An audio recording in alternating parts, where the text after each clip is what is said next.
We got married yesterday. My daughter-in-law's words explode in my chest like a bullet.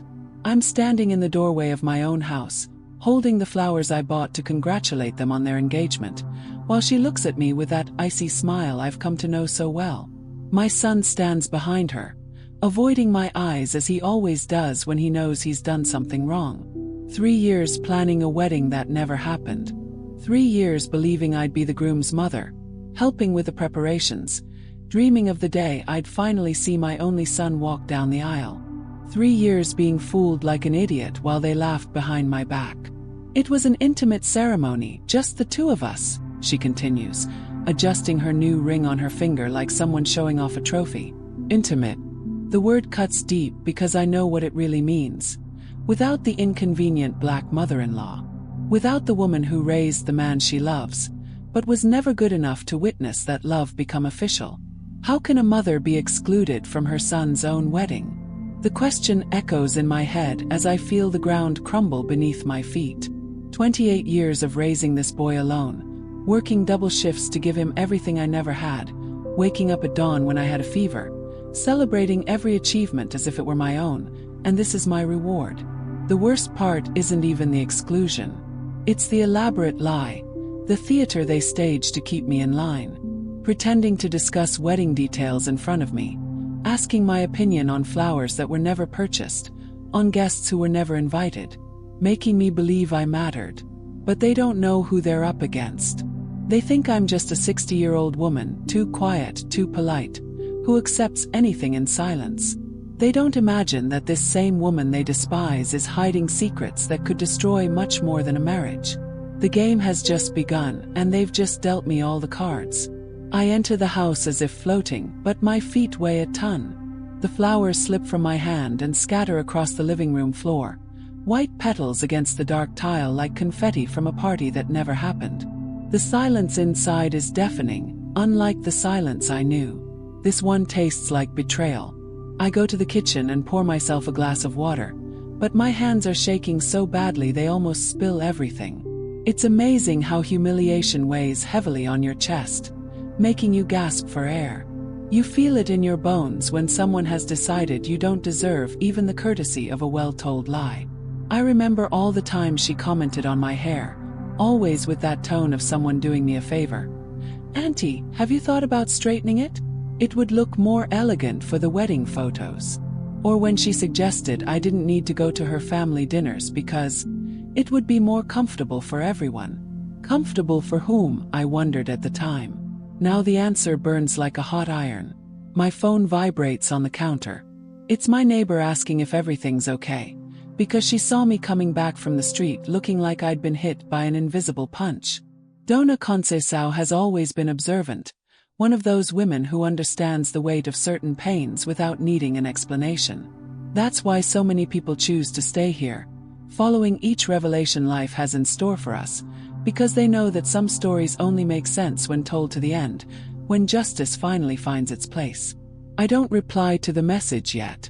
I need to process what happened, organize the thoughts ricocheting through my head like stray bullets, because now I know the last 3 years have been an elaborate setup, and if they lied about this so easily, how many other lies have they built around me? I go up to my room and open the drawer where I keep my mementos of my little boy. But today I'm looking for something very different. At the bottom of the drawer, among old photos and Mother's Day cards, my fingers find what I've been looking for. A yellowed envelope I've kept for over 2 years. Inside are documents my son never imagined I'd have access to. My heart races when I touch the paper, knowing what's written there could change everything. I sit on the bed where I so often comforted my boy when he cried over the father who abandoned us. The same bed where I stayed awake all night when he had pneumonia at 12, watching his every breath.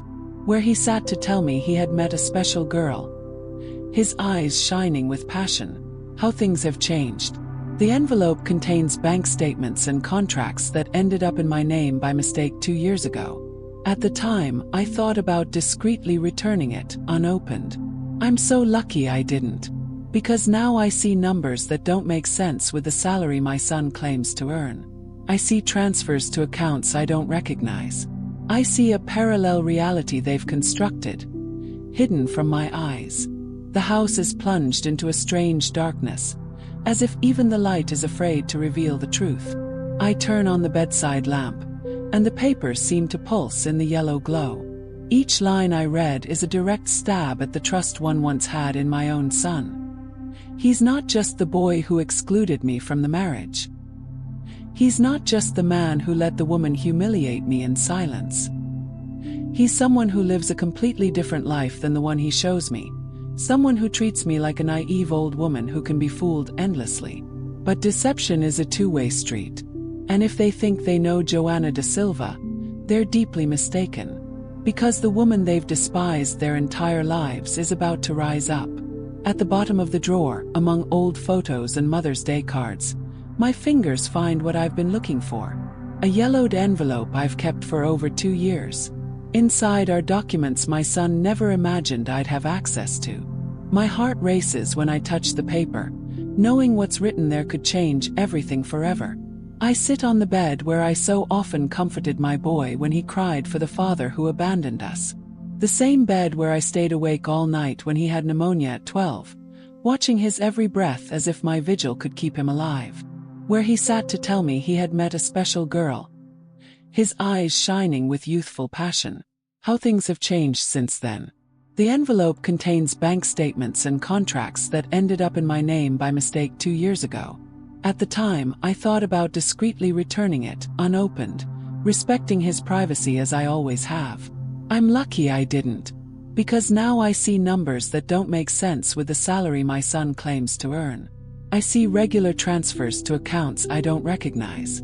I see a parallel reality they've constructed far from my sight, treating me like a useful idiot.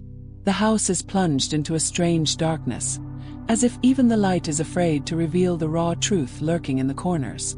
I turn on the bedside lamp, and the papers seem to pulse in the yellow glow, each number a betrayal documented in black and white. He's not just the boy who excluded me from the marriage. He's not just the man who let his wife silently humiliate me for 3 years. He's someone who lives a completely different life than the one he shows me. Someone who treats me like a naive old woman who can be fooled endlessly. It's at this point that many feel the urge to support this journey, leaving a silent sign that the message has touched them deeply. But deception is a two-way street. And if they think they know Joanna da Silva, they're deeply mistaken. Because the woman they've despised their entire lives carries in her memory every detail, every word whispered when they thought I wasn't listening. I remember the first time she commented on my modest financial situation in front of her friends, making a point of emphasizing that I lived in a simple house in the suburbs. The way she said simple sounded like inferior. I run my fingers over the documents, and each page tells a different story than the one they sold me. An apartment in Copacabana bought in cash. An imported car financed in her name. Trips abroad I never knew had happened. Meanwhile, I saved pennies to buy him a decent birthday present, depriving myself of small luxuries so as not to be a burden in my successful son's life. The irony cuts through me like a sharp blade. All this time I was grateful that he still visited me, that he still included me in family celebrations. I kept myself small so as not to disturb them, spoke softly so as not to seem intrusive, and accepted the innuendos about my appearance, my mannerisms, my age. I built my own prison with bricks of false gratitude. But there's a difference between being humble and being humiliated, between being discreet and being invisible, between respecting others' boundaries and letting them trample on your dignity. That difference is clear now, illuminated by the harsh light of the facts I have in my hands. I get out of bed and go to the window. Outside, the street is quiet, the neighbors' windows lit, families gathering for dinner. Families who don't need to hide their marriages, who don't build relationships on elaborate lies. The contrast hurts me, but it also strengthens me. Because Joanna da Silva is no longer the woman who accepts crumbs of affection. The game has completely changed, and they have no idea that I'm already 3 moves ahead. The nights began to seem longer than ever. The clock ticked by, hours that dragged on, as if time had lost its rush. I lay down, but sleep wouldn't come. I stared at the ceiling, watching the play of light and shadow the moon cast on the walls, each pattern reminding me of the uncertainties surrounding me. There were moments when the silvery light brought me a sense of peace, as if there was still hope that it was all just a misunderstanding. But all it took was a shadow crossing the room for fear to settle in again, dense, suffocating, as if it wanted to swallow me whole. I remembered mornings long ago, when life seemed simple. The smell of fresh coffee, the sound of the gate opening, my son coming home from school with a bright smile. These memories gave me a breath of relief, but they also tortured me, because the contrast with the present was brutal. The boy who once ran into my arms now avoided my eyes, and the woman who shared his life treated me like a nuisance that needed to be removed. This duality consumed me, as if two worlds coexisted within me. That of the mother who believed in her son's eternal love, and that of the woman who saw signs of betrayal in every gesture. The days also changed color. The sun streamed in through the window, but it no longer warmed. The sounds of the street, which had once brought life, now seemed distant, muffled, as if I were living behind thick glass, separated from the rest of the world. Even the objects in the house took on new voices. The hastily closed drawers, the phone vibrating secretly, the interrupted whisper when I appeared. Everything conspired to tell me there was something hidden right in front of me. At the same time, a silent strength grew within my chest. It was fragile as an ember, but persistent. Every cold look, every pointed word fueled this quiet flame, not yet burning, but waiting for the right moment to burst into flame. I felt this strength was the same that had kept me afloat through other storms, the same that had so often made me smile even when life wanted to silence me. And so I continued, trapped between light and shadow, hope and fear, without clear answers, but with the unsettling feeling that the truth was about to impose itself, like a thunder that splits the sky before the rain falls. Over time, I realized that my every gesture provoked reactions that would previously have gone unnoticed. As I lingered longer in the room, I noticed glances exchanged between them, almost imperceptible. If I asked a simple question, like about a utility bill or a purchase, the silence would stretch beyond what was natural, as if each word had to be chosen carefully so as not to reveal too much. It was in these small details that I saw the outline of something larger taking shape, something that demanded my utmost attention. I began to observe in silence, transforming routine into a field of study. Every forgotten paper on the table became a fragment of truth, every hurried phone call a piece of a puzzle I couldn't quite see. It was as if I'd been thrust into a game I never chose to play, but now needed to learn to master. This movement gave me a strange sense of control, even amidst the pain. The contrast was clear. On one hand, the anguish of being treated as invisible, of being diminished between the lines. On the other, the silent strength of knowing I held within me a sharp memory, capable of recording every detail without missing a thing. With each exchange of glances that pretended not to notice my presence, with each hushed whisper, I became more aware of the trap set around me, but also more prepared to face it. This tension began to change the way I viewed even the most banal gestures. The dish left carelessly in the sink was no longer just carelessness. It was masked contempt. The rush to hide a letter no longer seemed like a coincidence. It was fear that I would find out. The world around me gained new layers of interpretation, and with them came the certainty that nothing would ever be the same again. It's curious how many people, upon hearing something like this, recognize similar moments in their own lives, when small signs revealed great truths. Sharing these insights, commenting on how these silences once spoke louder in their stories, can also be a gesture of resistance, a way of not allowing pain to remain hidden. And so, between action and reaction, silence and revelation, I realized that I was closer to the center of the plot than I had ever imagined, and that the next discovery would not be small.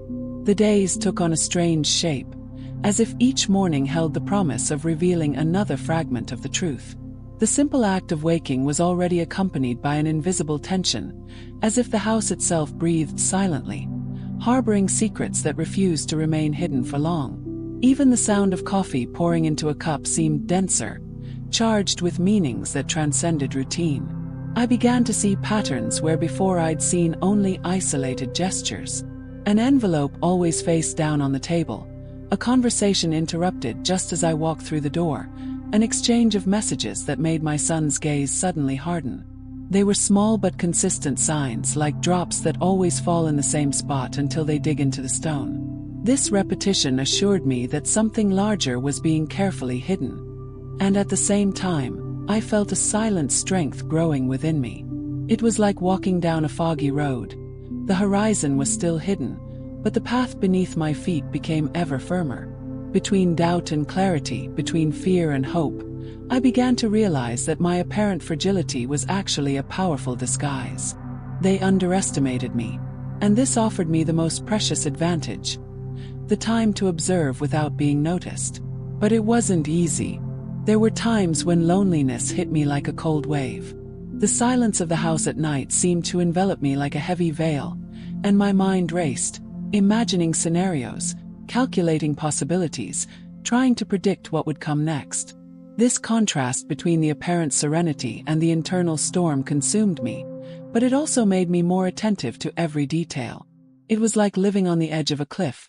One false step could plunge me into the abyss, but it was also from there, from this unstable position, that I had the widest view of everything around me. I knew I hadn't seen the worst yet, but every sign pointed to something big, inevitable, and profoundly transformative. I began to realize that the weight of discoveries wasn't limited to the walls of the house.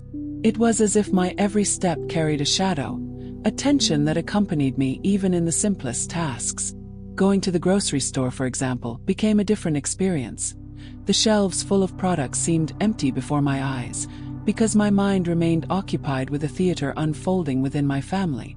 Even unfamiliar faces, with their automatic hurried gestures, made me reflect on how easy it is to hide secrets behind banal expressions. Sometimes on my way home, I'd stop at the gate and take a deep breath before entering. The contrast was stark. Outside, neighbors laughing, children chasing colorful balls, the smell of cooking wafting from the open windows. Inside, a universe of rehearsed silence, calculated glances, measured words as if each sentence were a step on a tightrope. It felt like crossing a portal between light and shadow, between a world that followed its course and one sustained by lies. My confidence wavered like a flame in the wind. At times, I felt lucid, strong, almost invincible in the face of what I had been silently gathering. At others, doubt gnawed at me.